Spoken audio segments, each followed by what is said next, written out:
Teak daramatzate euren eskubideen alde borrokan, baina zigortuen dagoen sektorea da oraindik. Etxe barruan dauden langileak dira kaltetuenak. Praktikamente 7 egun 24 ordu lanean eta bere soldata oso eskasa da, gutxi gorabehera 700 euro edo. Baldintza minimoak ez dira betetzen egunerokoan. No te respetan tus horas libres.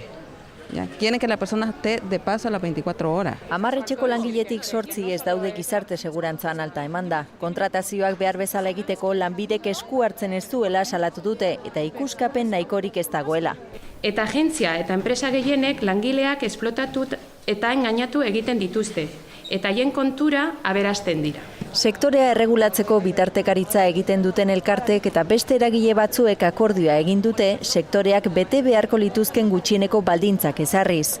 Besteak beste, etxean bizi direnen kasuan esaterako orduko 10 euro kobratu dezaten eta atsedenaldiak legeak esaten duen bezala errespetatu daitezen.